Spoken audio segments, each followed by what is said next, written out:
အားလုံးပဲမင်္ဂလာပါခင်ဗျာလာမယ့်2026ကမ္ဘာဖလားပြိုင်ပွဲအတွက်အန်ဆယ်လော်တီရွေးချယ်ထားတဲ့ဘရာဇီးသင်းရဲ့ကစားမ26ရောက်စီးမှာဘယ်ကစားမတွေပါဝင်လာလဲဘရာဇီးရဲ့အားသာချက်တွေကဘာလဲအားနည်းချက်တွေကဘာလဲဒီကမ္ဘာဖလားမှာဘရာဇီးအောင်မြင်နိုင်ပါမလားနေမာရဲ့နောက်ဆုံးကမ္ဘာဖလားမှာဘရာဇီးနဲ့နေမာတို့တကြော့ပြန်အောင်မြင်မှုတွေရပါမလားအားလုံးလူပြောများနေတဲ့အကြောင်းအရာလေးတွေကိုကျွန်တော်ရဲ့အမြင်လေးတွေနဲ့ပေါင်းစပ်ပြီးတော့ squad analysis ပုံစံမျိုးပြုလုပ်ပေးတော့မှာဖြစ်ပါတယ်အဲ့တော့ဘရာဇီးကတော့ကျွန်တော်တို့ဘောလုံးမှာတော့ဘယင်းတွေလို့ပြောလို့ရတယ်ကျွန်တော်ဘောလုံးပြိုင်ပွဲတွေမှာကမ္ဘာဖလားကဂုဏ်သိက္ခာအကြီးမားဆုံးဆိုရင်အဲ့ကမ္ဘာဖလားကို9ချိန်တောင်ဘူဆွဲထားပြီးတော့ကမ္ဘာဖလားလို့ပြောလိုက်တာ ਨੇ အရင်ဆုံးအားလုံးတန်းမြင်မိကြတဲ့အသင်းနိုင်ငံကဘရာဇီးပဲဘရာဇီးနဲ့ကမ္ဘာဖလားခွဲလို့တော့မရဘူးကမ္ဘာကျော်ပီလီကနေစပြီးတော့ရိုမာရီယိုတို့ကျွန်တော်တို့မျိုးဆက်တွေအများကြီးပဲအဲ့ကြားထဲမှာဇက်ကိုတို့နောက်ထပ်ကစားမတွေနာမည်ကြီးတွေမှာအပုံကြီးကျွန်တော်ရွတ်ပြရင်ဒါတနေ့ကုန်သွားနိုင်တယ်နောက်ဆုံးကျွန်တော်တို့မြင်ခဲ့ဘူးတဲ့ရီဗယ်ဒိုတို့ရိုနယ်ဒိုကြီးတို့နောက်ဆုံးရိုနယ်ဒင်ဟိုကာကာအများကြီးပဲကျွန်တော်တို့ဒါကဘာကျော်ကစားမတွေအခုနောက်ဆုံးနေမာဖီနီစီယက်ရာဖီညာတကယ်ကိုဘရာဇီးမှာတော့နေရာလိုက်မှာမျိုးဆက်တွေကဘယ်တော့မှပြတ်သွားခဲ့တယ်လည်းမရှိဘူး။နောင်လည်းပြတ်သွားဖို့လည်းမရှိဘူး။ကမ္ဘာဘောလုံးလောကမှာတော့ဘရာဇီးရဲ့ရေကန်မြေကန်ဘောလုံးနဲ့ပတ်သက်လာရင်God gift ပေါ့နော်။အမွေနှစ်ကိုပါရမီကိုတကယ်ကိုမွေးကြရပါလာလို့တော့ပြောလို့ရတယ်။ဥရောပရဲ့နိုင်ငံကြီးတွေကဘောလုံးကိုလုံးဝစနစ်တကျနဲ့ပြုစုပြောထောင်ပြီးတော့စနစ်တကျသွားနေတဲ့အချိန်မှာဘရာဇီးကတော့ငွေကုန်ကြေးကြမများပဲနဲ့တကယ်ကိုဘောလုံးကိုပင်ကိုပါရမီနဲ့ဒီလိုအဆင်ပြေသလိုကစားရင်းနဲ့ပဲတစ်ချိန်မှာကဘာကျော်ကစားမတွေဖြစ်လာခဲ့ကြတာပြောချင်တာက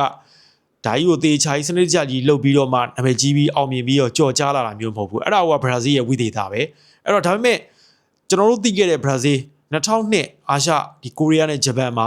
ရိုနယ်ဒိုကြီးတို့နဲ့အတူတူအောင်မြင်ကမ္ဘာဖလားကြီးကိုကင်မြောက်ပြီးနောက်ပိုင်းနဲ့ကမ္ဘာဖလားနဲ့ဝေးနေတာအခုဆိုရင်24နှစ်ကြာသွားပြီဒါကဘရာဇီးရဲ့သမိုင်းမှာကျွန်တော်အတိတ်မှာပြောမယ်ဆိုရင်တော့အဲ့လို24နှစ်အကြာမှကမ္ဘာဖလားကိုပြန်ရခဲ့ဘူးတာရှိတယ်1980မှာရခဲ့ပြီးတော့1994ကြာတော့မှပြန်ရတယ်24နှစ်လောက်စောင့်လိုက်ရတယ်ဒီချိန်မှာလဲ24နှစ်လောက်ကြာသွားတဲ့အချိန်မှာတကြောပြန်အရန်20ကျော်ဝေးနေတဲ့ကမ္ဘာဖလားကိုဘရာဇီးတကြောပြန်သိမ့်ပိုက်နိုင်မလားအဲ့တော့လက်ရှိလူစင်းမှာတော့မျောလင့်မယ်ဆိုမျောလင့်လို့ရတဲ့အခြေအနေလည်းရှိတယ်လိုအပ်ချက်ကလေးလည်းရှိတယ်ဘာတွေရွေးထားလဲဘယ်သူတွေပါသွားလဲဘယ်သူတွေကြံခဲ့လဲဒီအကြောင်းလေးကျွန်တော်ထပ်ပြီးတော့ပြောကြည့်အောင်ဂိုးသမားတွေပဲစပြောရမယ်ဆိုရင်အဆယ်လော်ဒီရွေးထားတဲ့ဂိုးသမားပိုင်းကဘာမှပြောစရာမရှိဘူးအလီဆန်ဘက်ကပြီးတော့အက်ဒါဆန်ပြီးတော့နောက်ဟူဗာတန်သူရွေးနေကြအတိုင်းပဲဂိုးသမားဝါရင်ဂိုးသမားတွေကြီးပဲလူငယ်တွေတော့မပါဘူးဒါပေမဲ့ဝါရင်တွေကြီးပဲအဲ့တော့ဂိုးသမားပိုင်းလည်းတကယ်ကိုပါသင်းပါထိုက်တဲ့ကစားသမားတွေအဲ့တော့ခန်းစစ်ချောင်းမှာပြောမယ်ဆိုရင်တော့ဘရာဇီးရဲ့အားနည်းချက်ကကျွန်တော်လုံးဝဒါခိုင်ခိုင်မာမာပြောလို့ရတာကျွန်တော်မှမဟုတ်ပါဘူးဒါဘောလုံးကိုဘရာဇီးအကြောင်းကိုစိတ်ဝင်စားတဲ့ညီကိုတွေရောဘရာဇီးအသင်းကိုစောင့်ကြည့်ဖြစ်တဲ့ညီကိုတွေအားလုံးသတိထားမိကြလိမ့်မယ်ဘရာဇီးရဲ့ full back တွေလုံးဝကျွန်တော်ပျောက်ဆုံးသွားတာကဘရာဇီးရဲ့အောင်မြင်မှုတွေအတွက်ဝေးကွာသွားတဲ့အကြောင်းရင်းတွေတခုလိုပဲကျွန်တော်တော့ကောက်ချက်ချခြင်းနဲ့ကျွန်တော်မြင်ခဲ့ဘူးတဲ့ကာလတွေမှာကာဖူတို့ရိုဘတ်တိုကားလော့စ်တို့ဘေညာ full back တို့အရန်ကောင်းတဲ့ world class တွေအဲ့နောက်ပိုင်းမှာဆိုလဲဒါဒန်နီအဲဗက်စ် right back တွေထဲမှာတကယ်ကမ္ဘာသမိုင်းမှာအကောင်းဆုံး right back တွေထဲကတယောက်လို့ပြောမယ်ဒန်နီအဲဗက်လို့ကစားမမျိုးပေါ်လာတယ်ပြီးတော့အင်တာမီလန်ကမိုက်ဂွန်တော်တော်ကောင်းတဲ့ကမ္ဘာအကောင်းဆုံး full back 2ယောက်လောက်ကိုဘရာဇီးကပိုင်ဆိုင်ထားတယ်ဘယ်ချမ်းမှာကြည့်အောင်မလားမာဆယ်လိုရီယယ်မက်ဒရစ်ကနောက်ပိုင်းချန်ပီယံလိအောင်မြင်မှုတွေမှာတကယ်အခရာအကျဆုံးဘယ်နောက်ခံလို့မထင်ရလောက်အောင်ဆွဲဆုံးရတဲ့ကစားသမားမျိုးပိုင်ဆိုင်ထားတယ်ဒီကိုရဲ့ဖိလစ်ပီလူဝစ်လိုကစားသမားမျိုးရှိတယ်ဆိုတော့အဲ့ full back တွေမှာဘရာဇီးကတကယ်ကိုပြိုင်ဘက်တွေထဲအမြဲတမ်းခေါင်းတစ်လုံးမကပို့ပြီးတော့တာနေခဲ့တာကာဖူတို့ကာလိုတို့ခစ်ကနေပြီးတော့အဲဗက်စ်မိုင်ကွန်မာဆယ်လိုဖိလစ်ပီလူဝစ်တို့ခစ်ထီပေါ့နော်အဲ့တော့ဒီဘရာဇီးရဲ့ full back အခန်းကဏ္ဍမှာလက်ရှိကာလာ full back တွေနဲ့နှိုင်းယှဉ်မယ်ဆိုအများကြီးဝေးသွားပြီနောက်ပိုင်းနှစ်တွေထဲမှာဒီဒန်နီလိုဘော်ဒိုတို့မန်စီးတီးတို့ဂျူဗီတို့မှာကစားခဲ့ဘူးတဲ့ဒန်နီလိုအာကိုရတယ်ဘဲတောင်မှာဆိုအဲလက်ဆန်ဒရိုဂျွန်တန်မှာကစားတဲ့ကစားမောင်အာကိုသူတို့နှစ်ယောက်နောက်ပိုင်း full back ကောင်းပေါ်ကိုမလာတော့အခုချိန်ထိကိုဒီစားမတွေအသက်34 35အထိဘရာဇီးရဲ့ full back မှာနေရာရနေတော့သူတို့ကိုပဲအားကိုးနေရတော့နေရာပေးနေရတော့ဆိုတော့အဲ့မှာတွေကဘယ်လောက်ထိကွာသွားပြီလဲဘရာဇီးနဲ့တခြားသောဒီကမ္ဘာဖလားကိုမျှော်လင့်လို့ရတဲ့ပြိုင်ဘက်အင်အားကြီးနိုင်ငံတွေနဲ့ကွာဟချက်ကအဲ့ full back နေရာပဲဘရာဇီးရဲ့အားအနည်းဆုံး weak zone ကအဲ့ full back နေရာလို့ကျွန်တော်တော့မြင်တယ်ပေါ့နော်အဲ့ full back နေရာမှာလက်ရှိချိန်ထိလဲဒါ full back ကောင်းကောင်းနေမထွက်လာသေးဘူးဒါပေမဲ့တခုတော့ရှိတယ်အဆိုးရအကောင်ရိုမာမှာတော့ဒီရာသီ Wesley ဆိုတဲ့အသက်22နှစ်ပဲရှိသေးတဲ့ဒီညာနောက်ခံလူလေးတယောက်ထွက်လာတယ်ဘေရောညာရောနှစ်ဖက်လုံးမှာကစားနိုင်တယ်အဲ့တော့ဘာဖြစ်ဖြစ် အရင်ကောင်းနေတဲ့ level တော့မရောက်သေးဘူးပေါ့လေ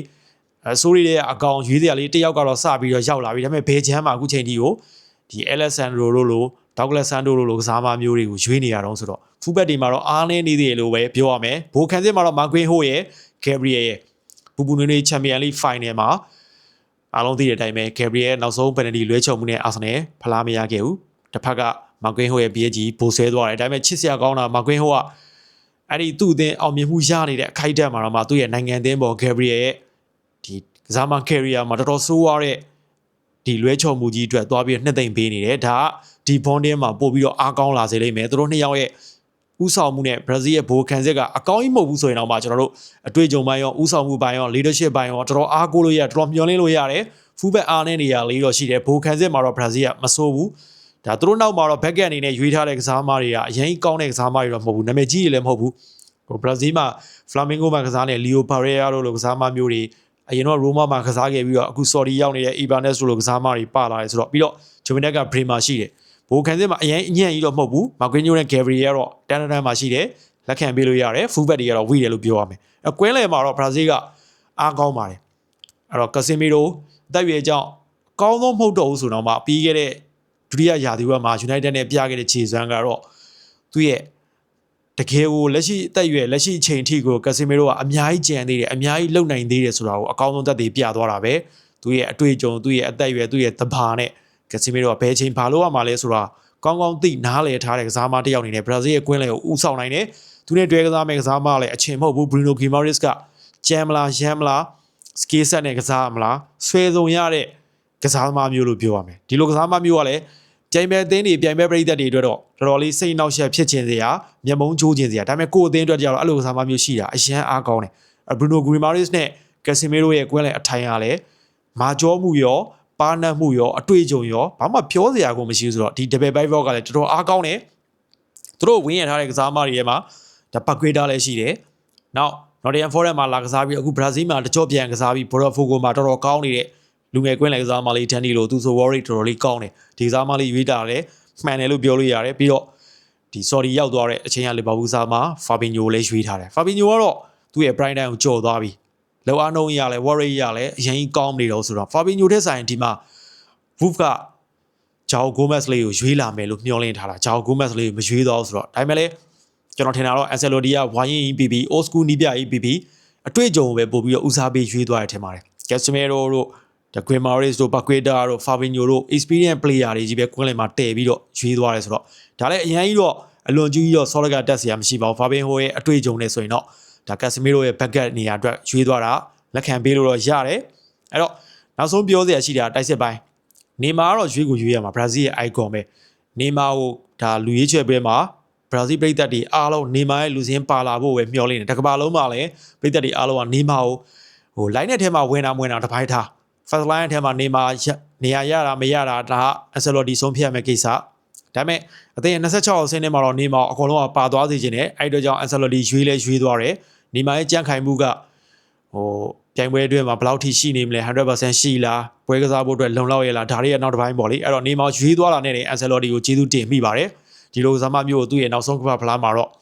့အနည်းဆုံးကျွန်တော်တို့မြင်ခွင့်ရနေသေးတာတစ်ခုနဲ့တင်ပဲ Ancelotti ကိုဟိုဒီရွေးချယ်မှုအတွက်ကျေးဇူးတင်ရမလို့တော့ဖြစ်နေတယ်နောက်ထပ်ဒီ Brazil ရဲ့ icon တွေလို့ပြောရမယ် Vinicius တို့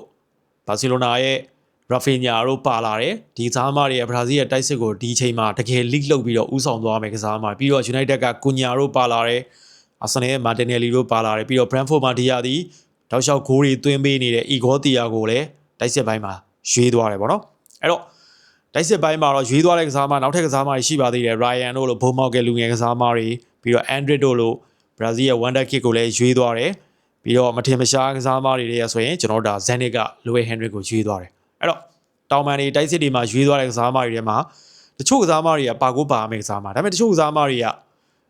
surprise ဖြစ်ရတယ်အထူးသဖြင့်ကျွန်တော် Joao Pedro မရွေးသွားတာနားကိုမလည်နိုင်ဘူး Premier League မှာ Chelsea ရုံးကန်နေရတယ်နီးပြပြောင်းလဲနေကြမှာဒါပေမဲ့ပထမဆုံးရောက်လာတဲ့ debut season မှာ15ဂိုးသွင်းပြီး9ဂိုးဖန်တီးပြီးတော့ဂိုး20ယူပေးသွားတယ်ပြိုင်ပွဲဆုံး23ဂိုးလောက်သွင်းထားတယ်တိုက်စစ်မှာရောနောက်ချန်တိုက်စစ်နေရာမှာဆွဲစုံလဲရတယ် skill set လည်းဖြစ်တဲ့ Joao Pedro မရွေးသွားတော့ဘလို့မှနားကိုမလည်နိုင်ဘူး Ancelotti ရဲ့ဒီဆုံးဖြတ်ချက်ကပြီးတော့ပိုဆိုးတာက သူ့ကိုမရွေးသွားတဲ့အချိန်မှာအရင်ဘရာဇီးရဲ့ squad တဲ့ရဆိုတော့တိုက်ချက်မှာရွေးစရာ option တွေကအများကြီးပဲပြဿနာကရိုဒီဂိုဒန်ရနေလို့မပါတော့အရန်နှမျောဖို့ကောင်းတယ်ညာချမ်းမှာရိုဒီဂိုလိုကစားမမျိုးကပါသွားတဲ့နာဒန်ရနေတဲ့အတွက်ကြောင့်ကဘာဖလားနဲ့လွဲခဲ့ရတယ်ပြီးတော့ချယ်ဆီကိုဒီနှစ်မှရောက်လာပြီးတော့မယုံနိုင်စရာလေးလုပ်ပြအသက်ရွယ်နဲ့မလိုက်အောင်အကောင်းဆုံးလုပ်ပြနေတဲ့ SG ဘောင်းဒန်ရလို့ကဘာဖလားလွဲရအရန်နှမျောဖို့ကောင်းတယ်အဲ့တော့ညာချမ်းမှာရိုဒီဂိုတို့ SG ဘောင်းတို့မပါသွားတဲ့အချိန်မှာရွေးစရာတွေကအများကြီး option တွေရှိနေတော့တဲ့အချိန်မှာဒီ Ryan တို့လို Android တို့လိုစားမမျိုးတွေတောင်မှလူငယ်လေးတွေတောင်မှရွေးသွားရတယ်ပြီးတော့ Zenit မှာကျွန်တော်တို့နဲ့ NLE စိတ်နဲ့ low Android လိုစားမမျိုးရွေးသွားဆိုဂျာအိုဘက်ထရိုမရွေးသွားတော့ကျွန်တော်တော်တော်လေး surprise ဖြစ်ရတယ်နောက်ဆုံး Arsenal မှာရန်ကုန်ထိုင်နေတဲ့ Martinelli လည်းရွေးတာပဲထောင်း Martinelli ကပြီးခဲ့တဲ့ World Cup ဒီမှာလည်းပါတဲ့ experience လည်းရှိတယ်ဆိုရင်တော့အဲ့တော့တော်တော်လေးတော့ဒီ Ancelotti ရဲ့ရွေးချယ်မှုပေါ်မှာနားမလည်နိုင်ဘူးပေါ့နော် Richarlison ကိုထားခဲ့တာကလည်း Richarlison out of form ဖြစ်နေတဲ့တရားဒီလုံးမှာထန်ရာလေးနဲ့ရုံးကန်နေရတယ်ပြီးခဲ့တဲ့ World Cup မှာတော့ဘရာဇီးရဲ့တိုက်စစ်ကိုဥဆောင်သူနေရာကနေပါခဲ့ပေမဲ့၄နှစ်အကြာမှာတော့ Richarlison ဒါယုံကြည်မှုပိုင်းမှာရောသူ့ရဲ့စိတ်ပိုင်းဆိုင်ရာ mental ပိုင်းမှာရောတော်တော်လေးအားနည်းနေတဲ့အခြေအနေမှာတော့ Ancelotti မရွေးသွားခဲ့ဘူးအဲ့တော့ Richarlison မရွေးတာကိုလည်းအများကြီးအပြစ်ပြောစရာမရှိဘူး Rodrigo ထန်ရနေတဲ့ SG ဘောင်းထန်ရနေတဲ့ Richarlison ဖောင်အောင်နေလို့မရွေးသွားတဲ့အချိန်မှာ Joao Pedro မပါသွားတာကတော့တော်တော်နှမျောဖို့ကောင်းတယ်လို့ပဲပြောရမယ်ဆိုလိုချင်တာက Rodrigo တို့ SG ဘောင်းတို့ဒါဒန်ရမရနေလို့ရွေးစရာတွေကအရန်ကိုကြက်တဲနေလို့ဂျာအိုဘက်ထရိုလိုစားမကိုထားခဲ့ရတယ်ဆိုရင်နားလေဖြည့်သိမ့်ပေးလို့ရသေးတယ်အခုကRyan တို့လိုစားမမျိုးတွေပါသွားတယ် Android ဆိုရင် Lion မှာအရင်ကောင်းနေရမဟုတ်ဘူးကျွန်တော်ပြင်သစ်လီဂူပွဲတွေမှာ Lion ပွဲတချို့ပွဲလေးတွေကြီးဖြစ်တယ်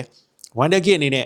မျော်လင့်မယ်ဆိုမျော်လင့်လို့ရပါမယ်အရင်ကောင်းနေရမျိုးတော့မဟုတ်ဂျာအိုဘက်ထရိုတို့ကသူ့ထက်ဆိုင်အများကြီးဒီချိန်မှာယုံကြည်မှုရောအများကြီးလှုပ်ပြနေတာပြီးတော့ Zenit က Low Henry ဆိုအမှန်တိုင်းပြောကျွန်တော်တို့လည်းစိတ်ပါတယ် Zenit ပွဲလည်းအဲ့လောက်မကြည့်ဖြစ်ဘူးဆိုတော့ဒီလိုစားမမျိုးတွေထက်ဆိုင်ရင် proven ဖြစ်ပြီးသားဂျာအိုဘက်ထရိုတို့လိုစားမမျိုးတွေပို့ပြီးတော့ရွေးသွားတင်တယ်လို့ထင်တယ်ပေါ့လေဒါကတော့ကိုကတော့ဂူနာဒေါသောနဲ့ကိုယ့်ရဲ့အမြင်ကိုပြောတာပါဒါပေမဲ့ Ancelotti ကကျွန်တော်တို့မသိနိုင်မမြင်နိုင်တဲ့အမြင်တွေရှိထားလိမ့်မယ်တကယ်ကို great နီးပြကြီးတကယ်ကို guru ကြီးChampions League ဘလောက်9ချိန်လောက်ယူထားတယ်တကယ်ကို master mind ကြီးဆိုတော့ဒီ Ancelotti ရဲ့ရွေးချယ်မှုပေါ်မှာအလွန်ကျူးကြီးစောကတက်နေရမဟုတ်ပေမဲ့နားမလည်နိုင်တဲ့ဒီအခြေအနေလေးတော့မြင်ရတယ်ပေါ့လေအဲနောက်ဆုံးပြန်ချုပ်ရရင်တော့ Brazil ရဲ့တိုက်စစ်ပိုင်းမှာ Vinicius တို့ Rafinha တို့နဲ့ဒီတိုက်စစ်ကတော်လေးအားရဖို့ကောင်းတယ်အဲ့တော့ Ancelotti ဘယ်လိုပွဲထုတ်လာမလဲပဲကြည့်ရမယ်ထင်တာတော့ Rodrigo တို့ SG ဘောင်းတို့မပါတဲ့ညာချမ်းက Ryan တို့ Andre တို့ဒီ Low Henry တို့3ယောက်လောက်ကိုရွေးလာပြီမဲ့အဲ့3ယောက်လုံးကိုပွဲထွက်ခွင့်ပေးဖို့အတွက်တယောက်ကိုပေးဖို့အတွက်တော့ကျွန်တော်တော့တိတ်ပြီးတော့အရင်ယုံကြည်ရဲလိမ့်မယ်လို့မထင်ဘူး Ancelotti အဲ့လောက်ဒီယုံကြည်ပါမလားပေါ့နော်အညာချမ်းမှာ Rafinha ကိုပဲထုတ်ကန်လာလိမ့်မယ်လို့ထင်တယ်အဲနောက်ချန်တိုက်စစ်နေရာမှာဘယ်သူကိုသုံးမလဲကွန်ညာကိုပဲနောက်ချန်တိုက်စစ်မှာသုံးမလားကွန်ညာကိုနောက်ချန်တိုက်စစ်မှာသုံးမယ်ဆိုတော့ Igor Thiago ကိုအထောင်တိုက်စစ်မှာသုံးလို့ရတယ်အဲ့တော့ဒါမှမဟုတ်ကွန်ညာနဲ့ Igor Thiago ကို2ယောက်တည်းတစ်ယောက်ကိုအထောင်တိုက်စစ်မှာသုံးပြီးတော့ပါကွေတာကိုအဲနံပါတ်10တို့နောက်ချန်တိုက်စစ်နေရာမှာသုံးမလားဒါလည်းဖြစ်နိုင်တယ်အဲ့တော့ဒါကတော့ Ancelotti ပြိုင်ဘက်ပေါ်မှာမူတည်ပြီးတော့သူ့ရဲ့ game plan အနေနဲ့ဖွဲ့ထွက်တဲ့ဒီ tactical ဘိုင်းတွေကိုအပြောင်းလဲလုပ်လာလိမ့်မယ်လို့ထင်တယ်လက်ရှိ Brazil အသင်းရဲ့အားသာချက်တွေပြောပါဆိုရင်တော့ဒီ Vinicius တို့ Rafinha တို့လိုလက်ရှိ world class game changing player မျိုးတွေပိုင်ဆိုင်ထားတဲ့ကွင်းလယ်မှာတကယ်ကို experience player Casemiro တို့ဒါ Bruno Guimaraes တို့ Bo Cancelo မှာ Marquinhos တို့ Gabriel တို့ကစားမကောင်းတွေပိုင်ဆိုင်ထားတယ်ပြဿနာကညာချမ်းတိုက်စစ်တော်တော်လေးကိုဝီတယ်ထောင်တိုက်စစ်မှာလည်း Igor Thiago ဆိုရင်အဲ့လောက်ထိ proven မဖြစ်သေးဘူးပြီးတော့ full back တွေဆိုတော်တော်လေးအားနေတယ်ဒါတွေက Brazil ရဲ့အားနေချက်တွေဖြစ်နေတယ်တေချာတာတော့ဒီနှစ်တော့ဒါနေမာဟိုတောင်မှနေရာပေးနိုင်ပါမလားမသိကြဘူးဒီထဲမှာကျွန်တော်ရှေ့မှာပြောတဲ့အထဲမှာနေမာလည်းခြံသွားခဲ့တယ်နေမာကိုလည်းနံပါတ်10 row မှာသုံးမယ်ဆိုသုံးလို့ရတယ်နေမာလိုကစားမမျိုးဘောလုံးကိုတကယ်ကိုအမှုပညာမြောက်အောင်ကစားနိုင်တဲ့ကစားမမျိုးကိုတော့ပြည်သက်တိုင်းကတော့ Brazil ထဲမှာမြင်ကြတာပဲဒါပေမဲ့ပြဿနာကနေမာရဲ့ခြေစွမ်းကပြဿနာမဟုတ်ဘူးနေမာရဲ့ဒဏ်ရာပြဿနာတွေကြန့်ခိုင်မှုတွေကအဓိကပြဿနာပေးနေတာအဲဒီကြန့်ခိုင်မှုတွေဒါမပြေဝအောင်ဆိုရင်လည်း Ancelotti လည်းဘလို့ပဲနေမာကိုနေရာပေးခြင်းချင်းအသင်းအောင်မြင်မှုတွေရှေ့ရှုပြီးတော့ပဲသူ့ထက်ပိုပြီးကြန့်ခိုင်မှုအားကောင်းတဲ့ကစားမတွေကိုပဲfirst line မှာတုံးလာလိမ့်မယ်လို့ထင်တယ်အဲ့တော့နေမာကို first line ထဲမှာကျွန်တော်မြင်ရမှာလားမမြင်ရဘူးလားကမ္ဘာဖလားကို2000နောက်ပိုင်းမှာဝေးကွာနေတဲ့ Brazil Ancelotti ရဲ့ဥဆောင်မှုဝိုင်းကြီးတယောက်ရဲ့ဥဆောင်မှုနဲ့အတူနေမာရဲ့နောက်ဆုံး World Cup မှာဘာတွေလုပ်ပြနိုင်မလဲပြီးတော့ Mexico မှာလုပ်တဲ့ကမ္ဘာဖလားပြိုင်ပွဲတွေမှာဆိုရင်ဒီ legend တွေ Pele တို့ Maradona တို့အတိတ်မှာအောင်မြင်ခဲ့ဘူးတဲ့သမိုင်းတွေရှိတယ်ဆိုတော့ဒီမှာလဲ Ronaldo တို့ Messi တို့ Neymar တို့ရဲ့နောက်ဆုံးကမ္ဘာဖလားဒီတကယ်ကိုကန်တွင်ကြီးတွေဒီ Mexico မှာလုပ်တဲ့မြောက်အမေရိကမှာလုပ်တဲ့ကမ္ဘာဖလားမှာထူးထူးခြားခြားအောင်မြင်မှုတွေယူသွားနိုင်မလား Brazil အနေနဲ့1980နောက်ပိုင်းမှာ24နှစ်ကြာမှာ94မှာကမ္ဘာဖလားကိုနောက်တစ်ချိန် အကြာကြီးစောင့်ပြီးမှပြန်ယူခဲ့ရသလိုဒီချိန်မှာလည်း2000နောက်ပိုင်း24နှစ်လောက်ကြာနေတဲ့ကမ္ဘာဖလားကိုပြန်ပြီးတော့မြောက်အမေရိကမှာသိမ်းပိုက်နိုင်မလားကျွန်တော်တို့တူကြည့်ကြရမယ်ထင်ပါတယ်